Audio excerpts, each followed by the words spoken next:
Hi knitters, welcome to episode 132 of the Knitty McPurly podcast. I'm your host, Devin Please subscribe, give me a thumbs up. If you want to find me on Instagram, I'm Knitty McPurly over there. I'm on KnittyMcPurly.com and you can email me at Devin at KnittyMcPurly.com. Good morning, happy Sunday. I hope you're having an amazing day. I am drinking, I've switched from coffee to fizzy water because at some point it's just enough coffee. But check out this Texas cup from my friend Amy, who is in Austin, not Nacogdoches. Thanks again, Amy. Isn't this so cute? This is, and I think it's the same on both sides, but it's got like all the stuff. Mexico, the Gulf of Mexico, chili peppers, cowboy hats. So cute. And one thing I like is it's a little bit tall, like it's extra big, so it holds a lot of liquid. I'm kind of hot. I'm going to turn on the fan. Hold on. Okay. I am wearing my Audrey sweater today with my Knitty McPurly joy necklace. I wore the necklace last week, and I don't think I mentioned it, but I got a lot of orders for it since then. So I think people saw it and said, what a cute necklace. And then they went to my website and were like, what? Devin sells that necklace. So yeah, I have this over at my, on my website. How cute are these? I got these this week from Grace and Wood. I think they cut them themselves and they're like a Monstera leaf. So cute. But anyway, I wore this to mass this morning and I'm still pretty comfortable in it. Just now, I was starting to feel a little bit hot and needed the fan. Of course, you can see it. Oh well, no one cares. Happy Father's Day. Happy Sourdough Sunday. There is currently sourdough downstairs and I cannot wait to go eat it. The weather here has been amazing. Has the weather been amazing where you are? It's like every morning, it's like 55 degrees and every day it's 80 degrees and sunny by the end of the day. Like it's just amazing. Perfect. Okay. Progress and shop news. So I think I'm going to go to the Shenandoah Fiber Festival this year. It is September 23rd and 24th in Berryville, Virginia, which is not far from me. It's like maybe an hour, maybe a little over an hour. I sent them a little thing saying I'd like to be a vendor, but I haven't heard back, so hopefully. But is anybody else going to that? I think that would be really, really fun. I think it's, 2 days, so Saturday, Sunday, for at least a couple hours each day. I'm not exactly sure, but it's your usual fiber festival deal, you know, vendors, animals, food, should be really fun. So anyway, sock rulers. Oh my gosh. So this is my packaged up sock ruler and in there is directions on how to use it and a link to the video. I had no idea how incredibly popular these were going to be. I had a lot of them and I thought, gosh, I hope I didn't buy too many. And now they're almost gone. So if you want a sock ruler, pause the video and go get one right now because there are not very many left. I do have an order in for more, but I get mine from another small business and, you know, sometimes there's backups. So I'm not sure when I will have those, but I have some left. So if you want them, go get them. Yeah, they just flew out of the shop. I didn't even really have time this week to send out a newsletter about it. Normally I do newsletter first and then podcast, but this time I mentioned them on the podcast. I had no idea how many of you were going to be desperate for a sock ruler. Some of you bought multiple sock rulers, you know, for your group or whatever. But it is unique. It's beautiful. It's really sturdy. That one's in a package, but this is, sorry. This is mine. It's just really nice. Like it's thick. I've got my painter's tape there on the back. It's a really nice sock ruler and it has a lot of functionality, which is really, really nice. Okay. Speaking of socks, I had an order from a customer this week. I didn't bring any visuals up with me to show you, but what she basically did, her name is Judith, thank you Judith, is she bought a skein of fingering weight yarn And then she paired it with a 20-gram mini, because I have 20-gram minis in my shop if you want. And I was like, oh my gosh, she just made her own sock set. Genius. So if you go grab a skein of fingering weight yarn, and I have very few left of April and May, if you want to go grab one of those, grab a mini to go with it, and you have a sock set. Make your own sock set. Genius. Maybe I'll do some kind of a code or something. If I do that, I'll link it below. I just thought of it just now. I got to think about it. Maybe some kind of a discount if you make your own sock set. That sounds fun. Also, this is the last week to get 20% off of the Dubrovnik DK in the shop. Use the code FAUCETteALONG2023. You'll get 20% off your DK yarn, plus the faucette pattern and the We Faucette. And the reason this is the last week is because the Knit Along ends on June 30th. So get your entries in. Use the hashtag to put it on Instagram. If you put it on Instagram with the hashtag, and then you go to the hashtag and you're like, I don't see my picture, it's probably because you're looking at the top pictures and you need to click something like all the pictures, and then you'll see it. So I had a question about that this week. So on June 30th, I will be drawing a winner from that hashtag. And I have had some people email me their picture and say, I'm not on Instagram, or I don't want to do it that way. I'm just going to email it to you, and I will include those too. So I'm going to be choosing 3 winners, and just at random, and it's for finished faucettes that you knit during the faucette along. And there will be a $50 gift card for each of those 3 winners. That is great. Like, that's like the easiest gift to give ever, because it requires very little of me, and I don't have to ship anything. I mean, other than your order when you pick it, and you get to pick what you want. It's not just a giveaway of something you may or may not like. So gift cards are where it's at. I'll be doing those for the giveaway. Okay, on to my own personal knitting. I actually had a lot of time this week to knit. You might remember that I am using the Meadow colorway and the June color of the month. I don't know if that's hair or just fuzz. That has a lot of these colors in it, and it has speckles of the Meadow in there. And I'm doing these both in the Frankfurt fingering. And also, I misspoke last week. I said that it did not have nylon in it. You'd think I would know because it's like my own base, but it does. The Frankfurt fingering is a 75-25 merino nylon. So I don't know what that does to the stretch factor. I know that superwash affects the stretch factor a lot, but I'm not sure what nylon does. I almost feel like it would give it more structure, give it more strength to stretch less. But anyway, I got a lot of work done on that. I split for the sleeves. I had this on a hanger. Where is that hanger? I don't know. But anyway, hopefully I'll take a thumbnail picture. You can see, but isn't that so pretty? Oh my gosh. And it looks tiny, but of course, it's not blocked. It'll stretch out. So I talked about this last time.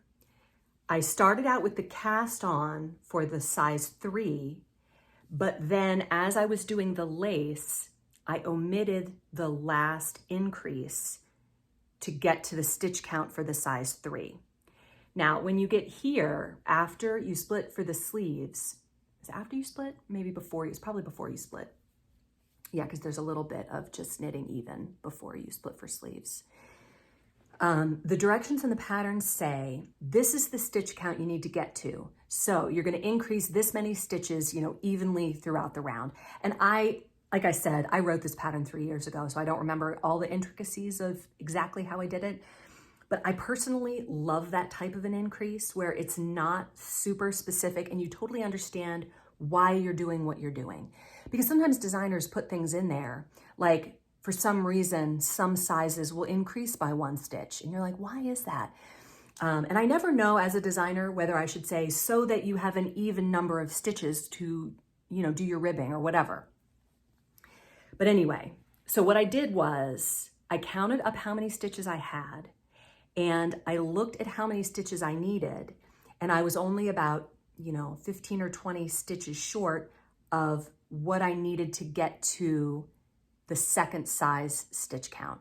So rather So I started with the 3rd size, but when I got here, I was working with the 2nd size stitch count. And I just kind of fudged that as I went along. And you can do that if you feel comfortable doing that. With any pattern, I wouldn't recommend doing it on one that you sew together because you'd have to make the changes to all the pieces. But if it's a top down, you can absolutely do that if you feel confident in the math. And on this one, the math does matter because there is more color work down here. There's color work at the bottom, and there's also color work on the sleeves. So that's been really fun. I'm just cruising away on this stockinette, and I love the tonality of this yarn. I've had people ask, you know, is my yarn supposed to look like this? And I'm like, I aim for that. Like, I don't see the tonality as a flaw. It's not a bug, it's a feature. Like, I love that. I want the tonal yarn to not be a solid, because solids are great and fine and they have their place, but that's not what I do.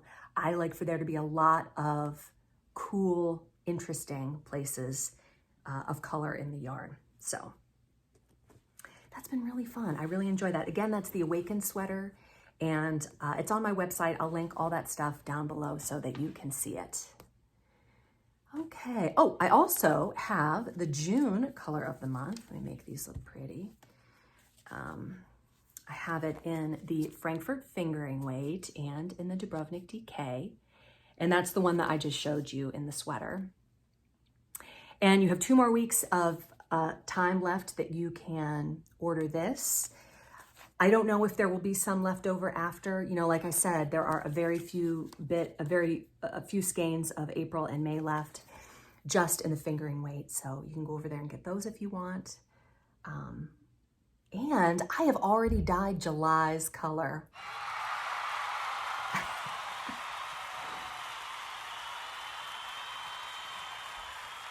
I don't know how that happened. I had it in my mind. Oh, and what I'm gonna do, I did this back in April. I will put up a picture of it early in black and white. So if you wanna order July's color before July, you can, if you're a person who likes surprises, you can get it as a surprise. All I'll say is that the summer colors are summery. They are bright and vibrant and very bright and sunny. So yeah, that'll go up, I don't know when, but you know, take a look if you love surprises, and you basically see the kind of things that I do for the color of the month. I'm mixing colors that are part of my palette. Okay, topic of the week. Sorry, allergies. Oh man, I don't know what it is, but something out there has just got us all itchy-nosed and sneezing. All right, so last week I had Alexis and Charlotte on the podcast, and they were both into knitting. Well, very soon after that, I want to say like later that day on Sunday, they had all gone full headfirst dive into crochet. I think I've talked about crochet before as a word of the week.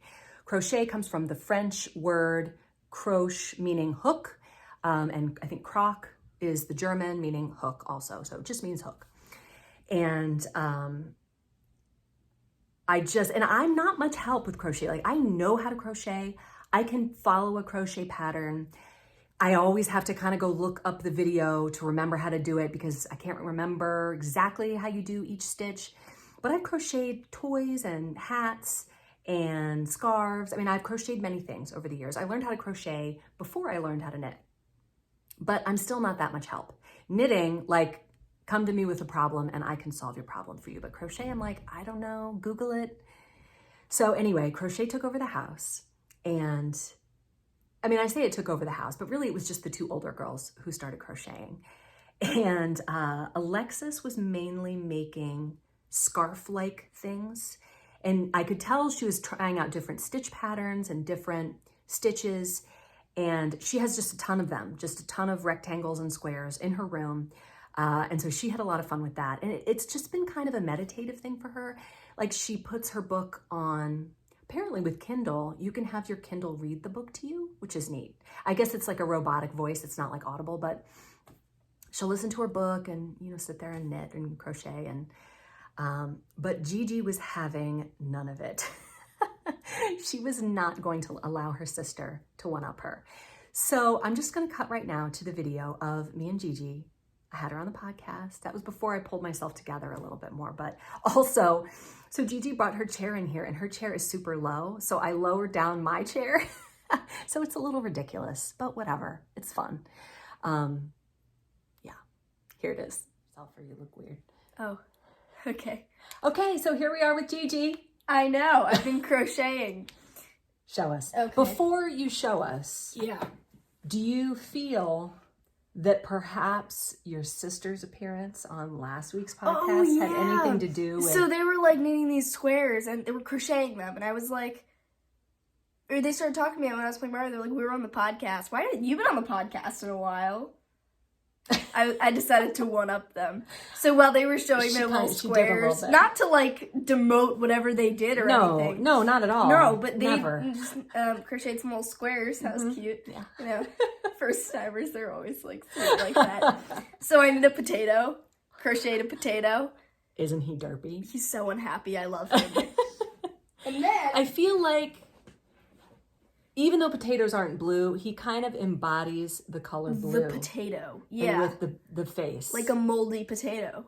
This would be some really beautiful mold. It's a very beautiful mold. Okay, moving on. Okay, so I was going to make a yellow one of him, but I didn't realize that you have to keep increasing, because if you just keep crocheting, it's going to curl. So it curled too soon, so then it reminded me of corn, so I made a corn.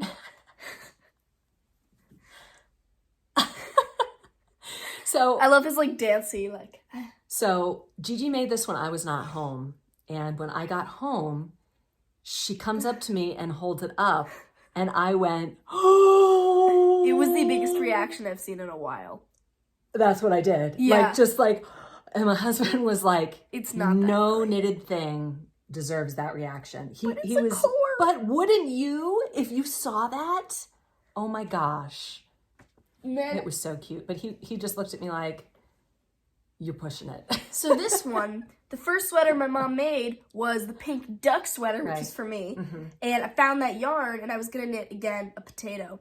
And then... Everything started out as a potato. You can build anything from a potato. You just got to start with the potato and work from there. So what's epic about this is that Gigi she started with the potato, but look. Oh, it was kind of weird Look at the shape. It's a duck. Oh, he's got a little yarn coming out the top. I'm just going to push that down there. Just push it. Just make it work. Make it look pretty for the camera. But look, he wasn't really, he looks like he was unprepared to be on the podcast. He's like, what? He's like, it's Sunday. Why are we here? There's yarn sticking out in places. All right, there, that came off. Okay. But look, Gigi, no pattern. And she shaped this duck. There's a bill. She gave him a little scarf because they're two different stitches. But even without it, he looks great even without it. I know you were trying to hide the transition, but I think it looks amazing. This began as its life as a potato. And then it morphed into a duck somehow. We don't know. Maybe. Okay, so then... I kind of had this one in mind. Oh my gosh, were there more? Yeah. I forgot about this one. Oh, man. Again, started as a potato. And then I made it. Wait a minute. Was there a potato? There was. Didn't we buy it on Etsy? We bought a potato pattern. And then... And then I didn't even do this one right according to the patterns. I don't know how to read crochet patterns. We're just guessing. Yeah, and then I realized, you know what? One pattern, I've mastered the art of crocheting. Now I'm going to make it duck. And then I made this guy. He's an octopus. He's an octopus. So I made a circle. Have 8? Are there 8? I think there are 8. Checking there. We got to count. Yep, he's an octopus. Right. Just because if it's a septopus, he was a septopus, and then I forgot, and then I added another one. So I made him a circle and I gave him eyes, and I was like, you know what? His eyes are too high up to be a potato. But he's so like... Just like... like he's like... He just like... It's like, because I don't know his eyes are up high and together, it's like... The amount of time it took me to attach these and figure out how to make him work. I've been looking at myself this whole time. Yeah, don't look at yourself. Look at the camera. Then you look weird. You look weird. Okay, but none of these. Then I realized, oh yeah, I'm tired of making random little weirdos. That are amazing. Then I decided to look up actual crochet patterns, and I found a dinosaur, and I named him Sheldon. And look, like one foot is like he's walking. Like he's taking a tiny step. And then I think I dyed this yarn. You did. This is my early color. I think it was called Victoria, pretty sure. But I should bring this color back. His name is Sheldon. His name is Sheldon. Well, and then I realized Mom had a giant crochet hook. And so I got some of the giant yarn. St. Petersburg, super bulky. And so now I'm knitting Sheldon's mother. She's huge. Nancy. She's massive. And yellow. So. And her name is Nancy. So the only reason that Nancy is not in the podcast today is because I ran out of yarn. Like, yeah, I used 4 skeins of the giant super bulk. And what, Nancy you've done the top and she's down to about here, right? Yeah. So we need probably 2 more skeins to finish up Nancy. 3. I go 2. 2. Well, maybe we'll make a bunch and yeah, you can use whatever you need. But that's the benefit of having your mom be a yarn dyer. I know. And then I'm like, I don't understand what this means. Mother, fix it. Although with crochet, I wasn't much help. Yeah, it's all right. You guys really... Yeah, and I realized his head is a little bit big, so he fell over. So I stuffed his feet with the poly pellets, bun beads. Yeah, we call them bun beads because bun was stuffed with them, and they were always popping out. Yes. Well, no, I kind of hoped with that as a child. you like to pop them out. Yeah. They were fun. But that's so smart. So fill the bottom part with the poly pellets, and they'll stand up. Because he did. He fell over. People might want the pattern. I will link to the pattern. I can do that. Done did I have it. the power. All right. Thanks, Gigi. Are you going to crochet some more? Well, I've got to finish Nancy, and then I think I've gotten off my crocheting kick, and I'll come back in like 3 or 4 years. After your sister's crochet? Yeah, after my sisters get back in and go like, I did a little triangle. When that happens, then Gigi will add more to the family. Rawr. I think you should end with that. Rawr.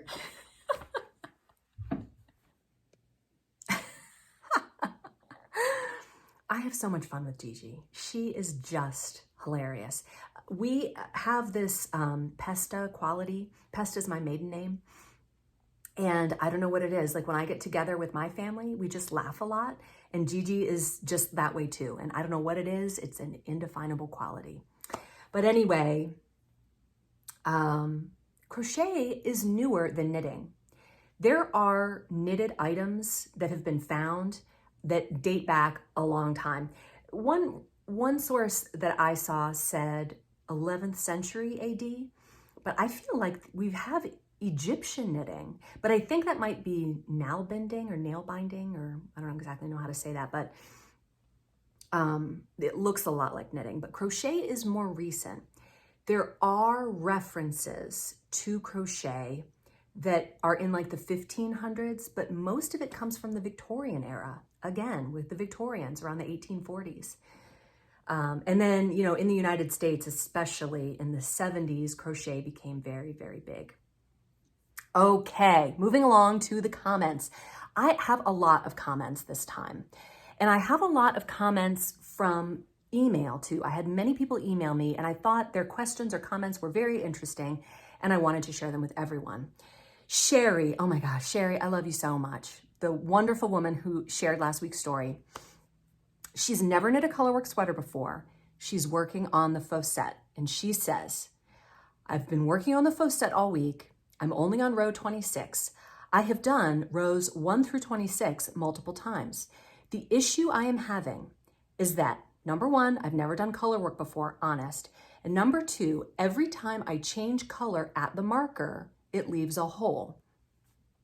Now, let me read through this and we'll unpack it together. It must be a closely guarded secret because I can't find any videos on it on YouTube. I see hundreds of how to join in the round to avoid a jog and hundreds on how to hold multiple yarns and manage floats, but nothing about the holes. Am I the only person who has this problem? When I have had to change yarn when knitting in the round, I've never had this problem, but maybe I wasn't doing it at the marker. Please tell me the secret or point me to a video. I have wanted to do this for so many years and actually have tried before, but I can never get past the holes where I change colors. Now, I want to be clear, it isn't when I am just picking up a color that's already joined. I can do that with no problem. It's just when adding color B for the first time and adding color C for the first time. Everything else is great, tension great, floats lovely, color choice is great, but I have holes at the marker. Okay. When I read this, and this is what I told Sherry, the marker is always messy. And am I missing it? Because I feel like, and maybe I just know this because I do color work a lot, and this one you're not going to see it because there's not much new joining, and I've already woven the ends in, but especially on a faux set, the marker is messy. And when you go back and you weave those ends in, you're going to see that a little bit, but they will disappear. That's what I told her. When you weave those ends in, the holes will go away. If anyone else has anything else to say to Sherry about that, leave it in the comments below so that, because maybe I've missed it. Maybe I don't understand, but I think that those just disappear after you weave the ends in. But anytime you're working color work at the marker, it's going to be messy because that's where all your ends are. Your tension is going to be wonky because they're not pulled tightly. I would say my advice to her was, don't worry about it. It's not going to make a difference in the end. But if anyone else has anything, please let us know. Oh, this one I printed out. This one is from a lovely podcast watcher named Jenny. Here is one picture, and I'll put up another one. It's hard to tell where I've printed it, what color it is. Jenny said, when you introduced the Faux Set Along 2023 on your YouTube channel and the way you described the pattern, it gave me the inspiration to try hand-dyed yarn for the first time. What? Oh my gosh. I don't have Instagram, so I can't participate. You can. I'll totally stick you in there, Jenny. Don't worry. But I wanted to share my experience with you anyway because I enjoyed it so much. It took me a few days to choose colors, and honestly, some colors being sold out made it easier for me. The only color that I was set on was Roxette. I love orange. When I opened the package, my jaw dropped. The color is so gorgeous. The working name for my top became my Roxette Faux Set. I chose to use Black Forest Cake and Morel to complement the Roxette. This top flew off my needles just like you said it would. See, I told you. I started May 29th, washed and blocked it June 10th, and weaved in the ends on June 12th. I loved my finished top so much that I renamed it to She's Got the Look, and now I'll be singing that song all day and probably every time I wear my new top.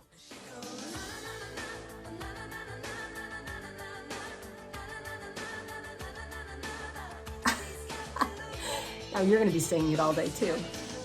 Thank you for sharing your talent by making this beautiful pattern and dyeing this beautiful yarn. Roxette has kind of a cult following. So I got this email this week, and also my friend Siobhan knit hers with Roxette too. And then she ordered more Roxette because people in her family loved it so much that she's making some for them too. Roxette is, I don't have any up here, but it is a gorgeous, gorgeous pumpkin-y tonal orange. And orange is a polarizing color. Either you love it or you hate it. I love it, but it is not my color. Like, it doesn't look good on me, but it's my husband's favorite color and it looks amazing on him. He's got the, swarthier Italian olive skin that just looks great in orange. So yes. And if you, all I'll say about July's color is that if you like Roxette, you'll probably like July's color. Okay. I got a note from Allison who said, I got my sock ruler today. It did not disappoint. It is such good quality and your instructions in the video are spot on. Thank you so much. It came much quicker than I anticipated. I am over the top thrilled. Thank you so much, Allison. That is just so, so nice. Now, this comment is from Jean Ellis, and she left this not on last week's video, but on the one before that. And it was so good. I missed it, but it was so good. I was like, I have to go ahead and read that. She was talking about a meetup at her local library. And she says, at one chance meeting in the Georgetown, Texas Library's Knit-In several years ago is what led me here. I met a young lady and we realized we practiced the same faith. I invited her and her husband and 2 preteen sons to visit our home meeting, which they did, and a growing relationship was formed. Several months later, her husband tragically died. When she heard I had taken in a bottle lamb, she said, I've always wanted sheep. Can I lease your place and get some sheep? I said, of course, whatever would make you happy. Thus, Gulf Coast sheep entered my life. When she realized she needed the help of male family members in raising her 2 sons, they moved to the far north, leaving the southern sheep with me. Not wanting to see them go to auction and thus slaughter, I became the caretaker of a tiny flock of critically endangered heritage landrace breed. Fencing, shearing, wool scouring, spinning, knitting, lambing, weaving, and livestock guardian dogs all entered my life at an age when most people were saying they were getting too old to have sheep and dispersing their flocks. So yes, library afternoon knitting totally changed my life. P.S. I now have a spot of land in Oklahoma, so my sheep have green grass rather than the dry dust of Central Texas. And I'm thankful to the Livestock Conservancy for starting the Shave 'em to Save 'em program to promote the use of rare breeds. Wow, library knitting can change your life. Crazy. Sassy Book Lady, hi Angie from Nagadocious. She said Amy is from Austin, but us Nagadocious girls have definitely adopted her as one of us. I was in Austin in April and got to meet up with her for some yarny fun. I am so grateful for your retreat because it allowed me to meet her. Me too, me too. Okay, so Nagadocious is here. It's on the northern eastern side, and Austin is in the middle. This is now my reference for what is in Texas. Where's Dallas? Oh, it's up a little bit. It's kind of between. So Nagadocious, Austin, and then Dallas is up here. That's all I know about Texas. So thank you, Amy, for the cup so I can learn. Pam Hans said, the story today, that was Sherry's story from last week, actually had me laughing out loud. I can't even imagine this experience. Also, your girls are absolutely adorable. I'm so happy to see them learning so I can teach my granddaughter in a couple years. She is just 5 now, and 5 is a little young to start knitting. You can hear the chaos. Yeah, it's tough at 5, but 7 is a great age to learn to knit, 7 or 8.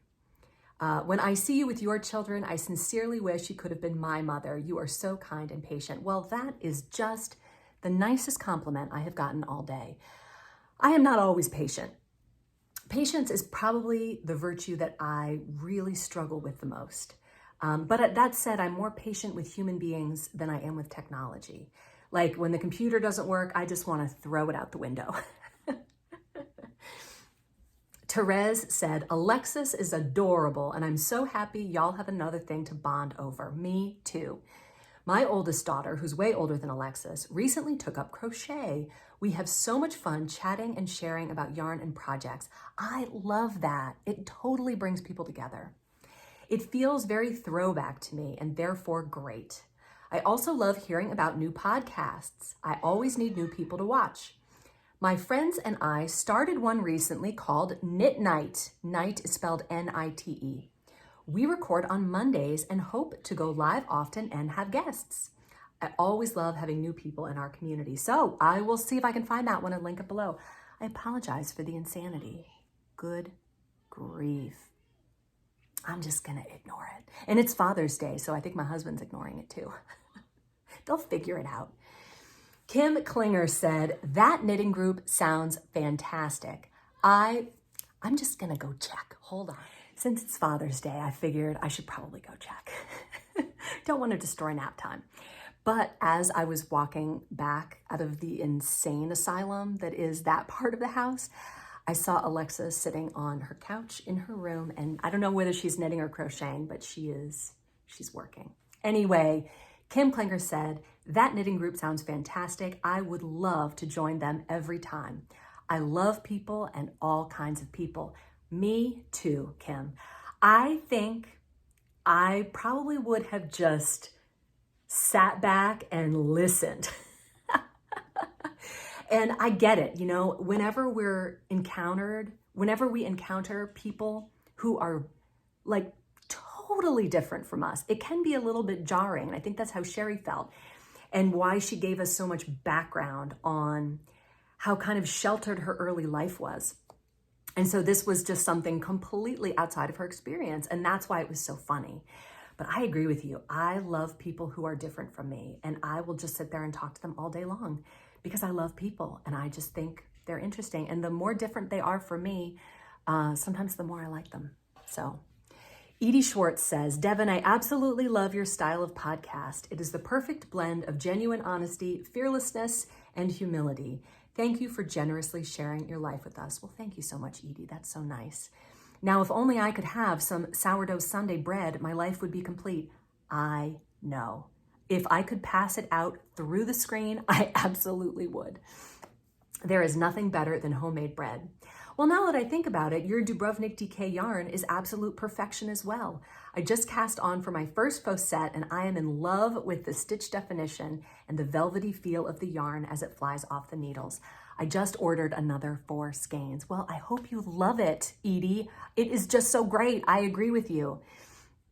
There's a lot of comments this time, but they're really good, I promise.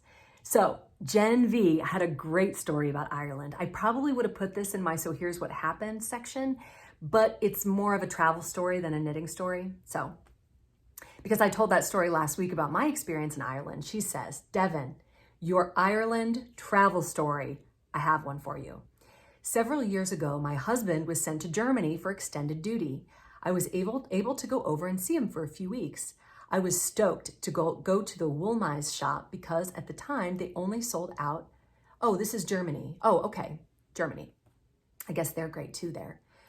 They only sold out of their shop and online. So I rented my car, pulled up the address in the GPS, and off I went. Alone and unafraid, I think I should have been either a little less afraid or not alone. After driving for 2 hours to the village where GPS took me to Woolmeise, I don't know, address, I quickly realized that I was in the wrong part of the country, and the shop was in a different village with the same name. I've totally done this. I think everybody's probably done this. I have not done it in Germany, but I've totally done it in other places. I know, she says. Well, I really had to use the restroom and I could not find a place to stop because it was just a very small village with no obvious signage. I saw a woman walking with her baby and I pulled over to ask her where I could go before getting back on the road. Wouldn't you know it? She offered me her house key and told me to go there. Wow, what hospitality. I remember using the bathroom and thinking, would I ever offer a stranger access to my home without me even being there? I'm consistently blown away by the kindness of people around the globe. Before I end, I did end up finding the Woolmeise shop about 2 hours later with just enough time to fill my basket before I had to head back to the hotel. Wow, that's insane. I can't imagine. But just like those people in Ireland who saw this, raggedy bunch of American college students and were like, do you want to camp out in the living room? Like, what? Always Yarn First says, Devin, thank you so much for all your hard work. I enjoy your joy and positivity every week. I made sure to queue up the Wise Owl Knits podcast, and I'm looking forward to watching it. I have been podcasting for over a year now, so I totally feel awkward too, but it does get easier. Every week when I watch your podcast, I go online and stare at your yarn. The colors are stunning. Have I already missed your advent? I'm hoping to nab one. No, let me talk about the advent calendar. So July 11th is my shop-iversary, and it is 4 years this year. So shop-iversary is the anniversary of when I opened my online shop, and that was in 2019. I tend to date my business back to 2016 when I started the podcast, and I started doing patterns in 2017, but the shop opened in 2019. So July 11th, there's going to be some kind of sale. I don't even know what day of the week that is right offhand, but that will happen then. And then after that, I will have the pre-orders up for the advent calendar. We're going to be doing DK, 10-gram mini skeins of DK yarn. It's going to come with a mystery knit along, and we're going to be knitting ornaments. So if you're interested in that, colors are going to be the usual fare of Knitty McPurly type colors. Modern slash traditional Christmas for the ornaments. Okay, knitting fantasies. Everything is crocheted sweaters. Because my daughters got on such a crochet kick, I remembered back to all of the crochet sweaters that I saw a couple of years ago, maybe about 4 years ago. People were crocheting sweaters. And probably they always have been. It just entered my frame of reference then. And the colorwork sweaters, I just really, really wanted to make them.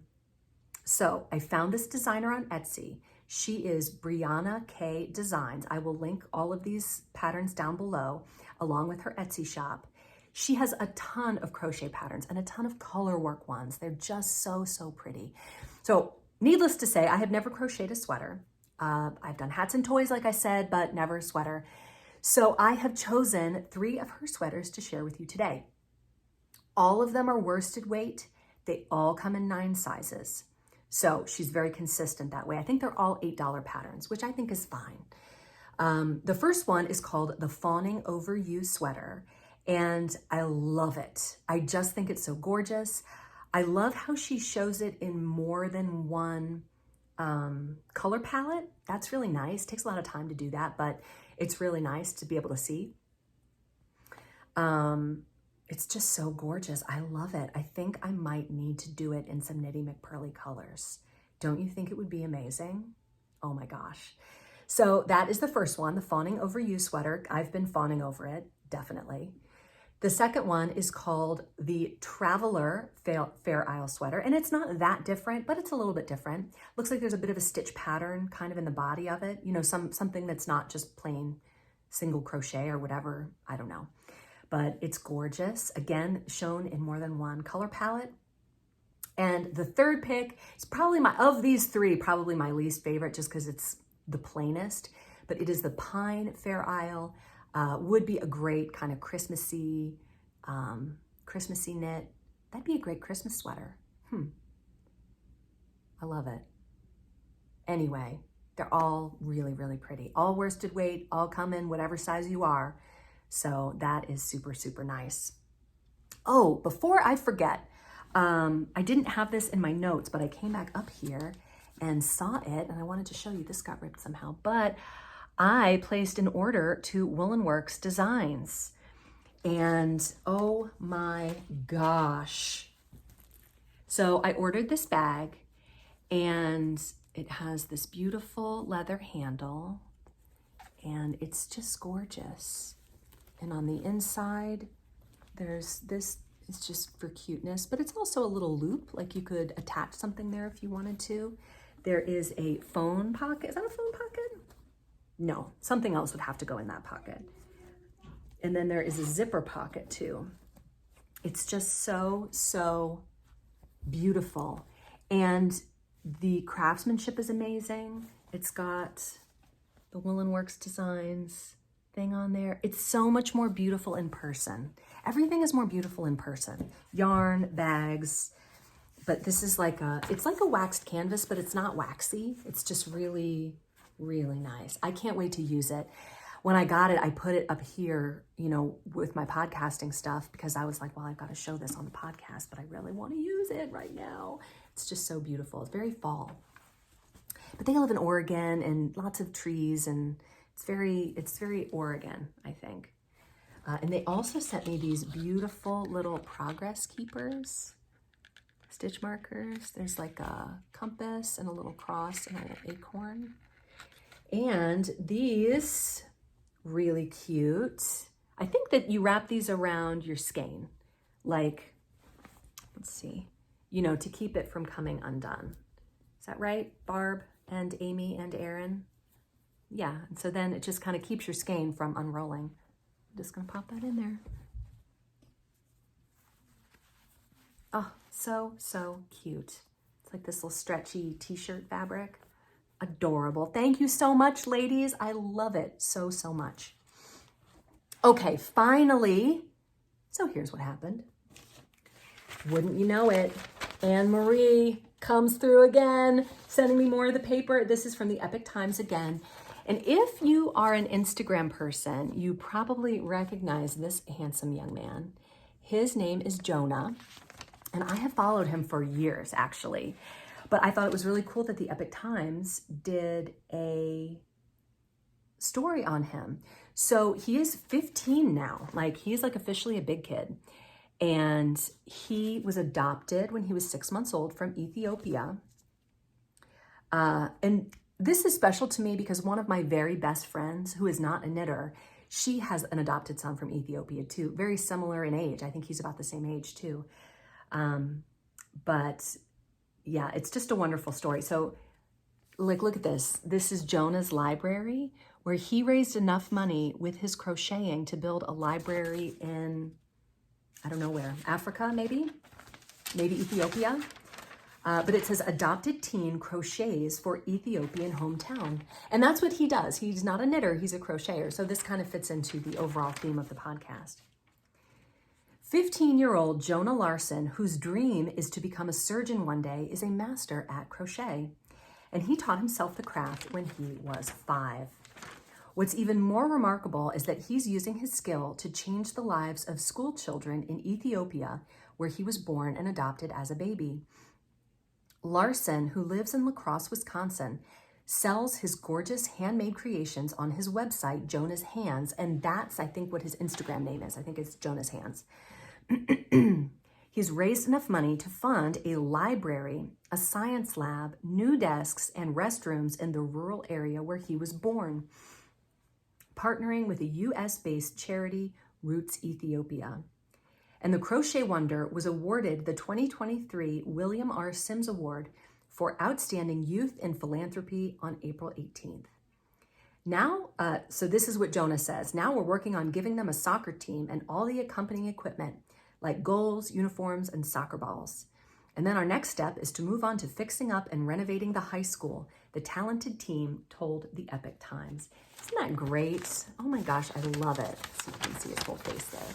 There he is receiving that award.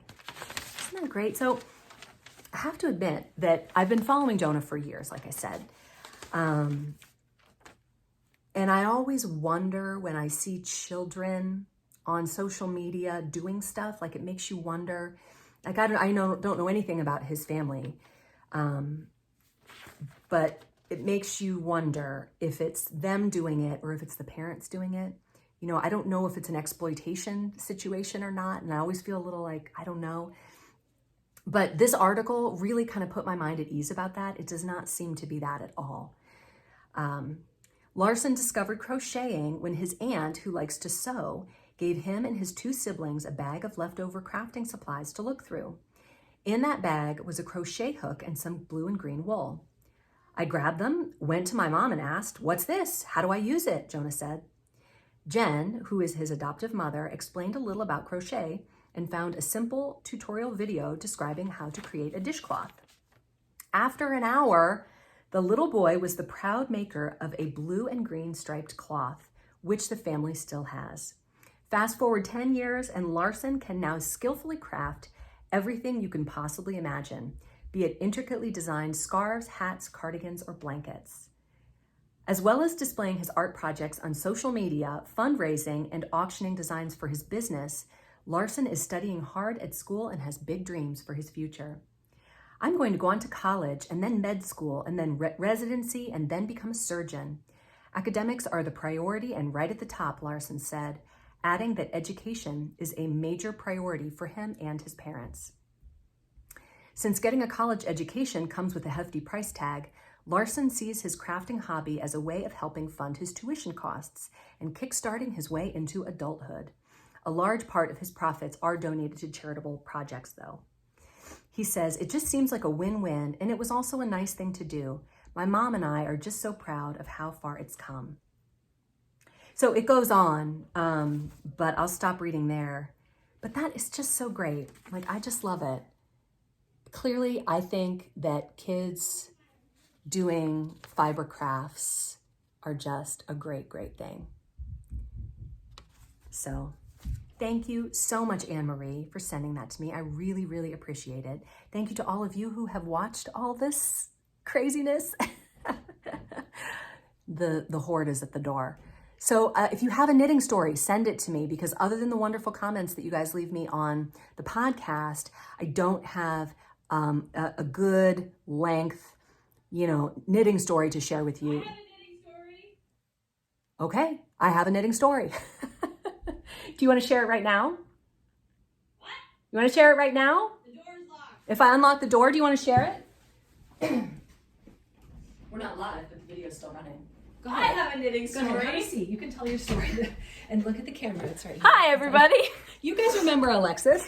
Yeah, I'm the crazy one. I'm back now.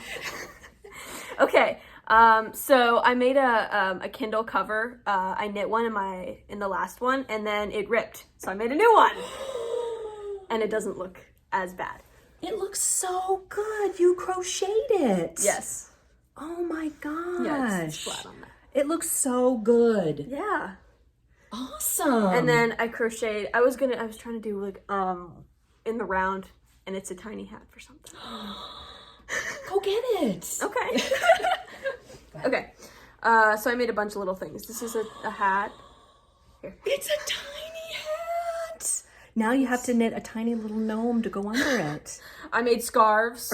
Now we're calling these gnomes. crocheted, but these are, I'm sorry, knitted, but these are crocheted. It doesn't matter. I made them out of yarn. Matters. There's another scarf here. But hold it up so they And can whatever see. this is. I did hold it. Oh. And there's this. Just look at all these rectangles. I just I think this is the first thing I did. It's like super uneven.